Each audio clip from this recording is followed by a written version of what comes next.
Assalamualaikum warahmatullahi wabarakatuh. Alhamdulillahillazi arsala rasulah bil huda wa dinil haqqa liyusirahu 'alad dini kullahi wa kafa billah syahida.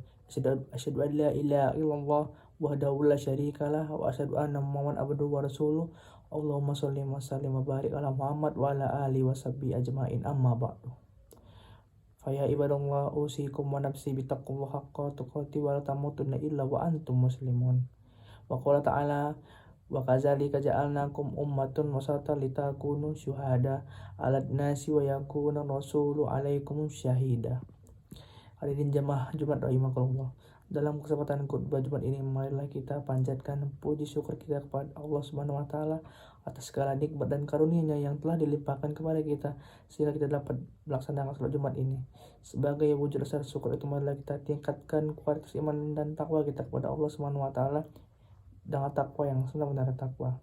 Agar kita mampu mewujud diri sebagai hamba yang terpilih oleh Allah, sebagai hamba yang dimulai di sisinya.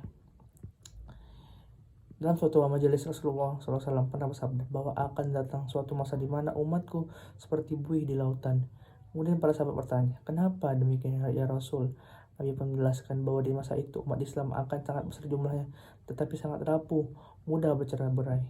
Setiap mukmin dalam mengemban tugas hidupnya tak dilepas dari dua kewajiban, yakni kewajiban memelihara hubungan baik dengan Allah SWT dan memelihara hubungan baik dengan sama manusia. Dengan tegas Allah SWT telah menjelaskan dalam Al-Quran bahwa sungguhnya orang-orang yang memutuskan hubungan kepada Allah maupun kepada sama manusia, hidupnya akan diliputi kebinaan di mana saja mereka berada.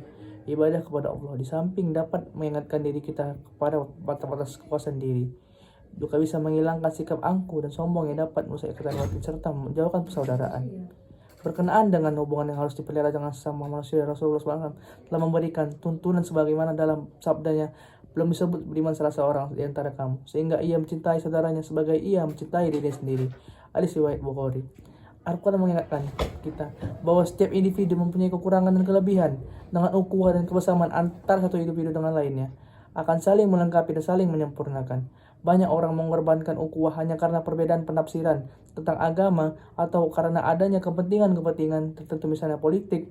Padahal jelas rumusan dalam Al-Quran, innama'al munu ikhwat, Al-Hujurat ayat 10, merupakan refleksi seorang dari tingkat keimanannya dengan melihat sampai sejauh mana dia memelihara ukhuwah. Di dalam surah Ali Imran ayat 103, watasimu bil habil jami'ah wa la tafarraqu, dan berpeganglah kalian semua pada tali Allah, agama Islam, dan janganlah bercerai-berai. Dan di dalam surah An-Nahl ayat 90, sesungguhnya Allah menyuruh kamu berlaku adil dan berbuat kebajikan, memberi kepada kaum kerabat, dan Allah melarang dari perbuatan keji, kemungkaran dan permusuhan. Dia memberi pengajaran kepada kamu agar kamu dapat mengambil pengajaran, semakin memperjelas akan kewajiban kita untuk memelihara ukhuwah Islamiyah. Dalam upaya mewujudkan ukhuwah ini ada beberapa hal yang perlu kita bina bersama, yaitu bersikap penuh jujur di antara kita. Selama ini lebih sering kita menggunakan prasangka dalam praduga dan sering tidak menggunakan akal sehat, sehingga kita sering terperosok pada sikap suuzon kepada sama muslim ataupun kepada sama agama yang lain. Bila sikap ini dibiarkan akan berkembang sikap a priori, sulit menaruh kepercayaan walaupun kepada orang seiman. Oleh karenanya Allah melarang sifat itu. Hai orang-orang yang beriman, jauhilah kebanyakan dari prasangka. Sungguhnya sebagian prasangka itu adalah dosa. Dan janganlah kamu mencari-cari kesalahan orang lain, dan janganlah sebagian kamu mengunjing sebagian yang lain. Sukakah salah seorang di antara kamu memakan daging saudaranya yang sudah mati? Maka tentulah kamu merasa jijik kepadanya, dan bertakwalah kepada Allah. Sungguhnya Allah Maha Penerima Taubat lagi Maha Penyayang. Quran Surah Al-Hujurat ayat 12.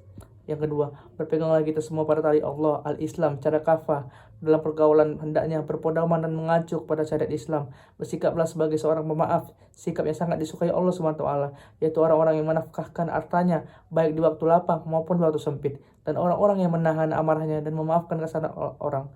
Allah menyukai orang-orang yang berbuat kebajikan. Quran Surah Ali Imran ayat 134.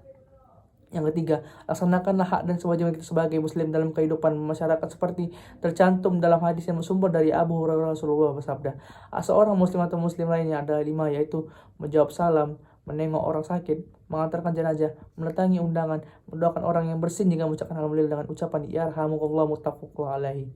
Yang keempat, jaga dan perbanyak ikatan tali silaturahmi, ibadah vertikal, hablum minallah dan hablum minannas.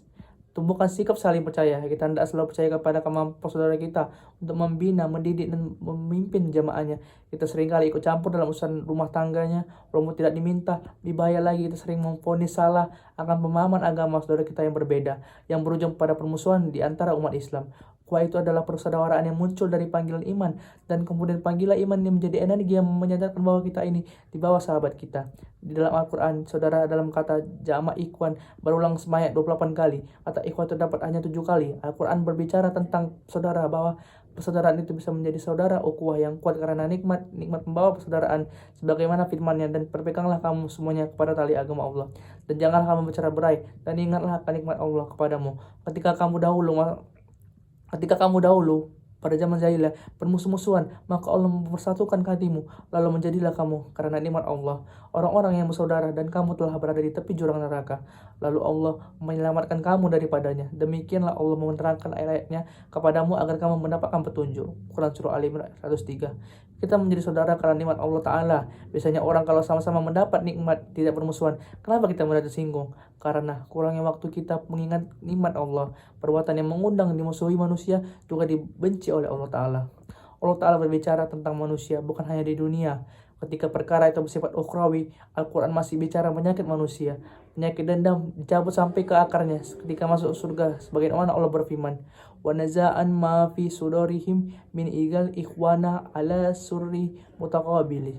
Dan kami lenyapkan segala rasa dendam yang berada dalam hati mereka, sedang mereka merasa bersaudara, duduk berhadapan-hadapan di atas dipan-dipan. Quran Surah Al-Hijr ayat 47. Orang dibersihkan dari dendam 100% kalau sudah masuk surga. Logikanya, kalau mau bersaudara harus mengurangi rasa dendam.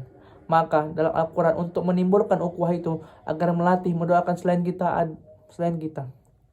Ada ulama Abu Ishaq Az-Zirazi dari Irak mimpi bertemu Rasulullah. Ya Rasulullah, ajarkan kami kalimat doa. Apa kata Rasulullah? Doakan selain kamu, nanti kamu akan diberikan keselamatan oleh Allah Ta'ala. Ada dokter di Mesir, Dr. Ali Fikri, menulis buku alisan tentang anatomi tubuh manusia dihubungkan dengan Al-Quran dalam karya yang lain yang menjelaskan kestabilan jiwa bisa menimbulkan ukhuwah, bisa menguatkan persaudaraan, menyampaikan satu hadis Nabi yang sangat populer. Semoga kita bisa mengamalkannya. Dari Abu Hurairah radhiyallahu berkata, Rasulullah bersabda, wa an Abi Hurairah radhiyallahu anhu qala Rasulullah sallallahu alaihi wasallam, la taqulul jannati hatta tu'minu wa la tu'minu hatta tahabbu awla azkum ala sayyiza fa'altamu tahabaitum kusyu assalamu baikum warahmah Muslim. Kalian tidak akan masuk surga sampai kalian beriman, dan kalian tidak sebut beriman sampai kalian saling mencintai. Maukah aku tunjukkan kepada kalian sesuatu yang apabila kalian melakukannya, kalian pasti saling mencintai? Sebarkanlah salam di antara mereka kalian. Hadis riwayat Muslim. Alhamdulillahillazi ja'alnakum wa iyyakum ibadi muttaqina wa adbana bil Qur'anil Karim. Asyhadu an la ilaha illallah wahdahu la syarikalah wa asyhadu anna Muhammadan abduhu wa rasuluh. Allahumma shalli wa sallim Muhammad wa ala alihi washabihi ajmain, amma ba'du. Fa ya ayyuhan nasu taqum haqqa tuqati wa la tamutunna illa wa antum muslimun. Wa qala ta'ala innallaha wa malaikatahu yusollu 'alan nabi ya ayyuhallazina amanu shollu 'alaihi wa sallimu taslima. Demikian Jumat yang saya sampaikan. Semoga dapat menambah wawasan keislaman dan keimanan kita kepada Allah, serta kita benar-benar mampu mengaktualisasikan diri kita sebagai seorang muslim dengan sikap dan perbuatan yang selalu berbuat baik yang diridhai oleh Allah Subhanahu wa taala. Sebagaimana Allah telah berbuat baik kepada kita dan berupaya untuk menghindari dari perbuatan dan perilaku kerusakan di muka bumi ini. Allahumma sholli wa sallim wa barik ala Muhammad wa ala alihi washabihi ajmain. Warada anna ma'um bi rahmatika ya arhamar rahimin. Allahumma fil lil muslimin wal muslimat wal mu'minin wal mu'minat al hayya'i minhum wal amwat innaka samiun qarib jaman amin wa ya qadir hajat. Rabbana wa la tuzigh qulubana ba'da idh hadaitana wa hab lana min ladunka rahmatan innaka antal wahhab. Rabbana fir lana dzunubana wa ilayna kama rabbayana shaghira. Rabbana atina fid dunya hasanah wa fil akhirati hasanah wa qina azabannar. Subhanaka rabbil izzati amma yasifun wa salamun alal mursalin walhamdulillahi rabbil alamin. Assalamualaikum warahmatullahi wabarakatuh.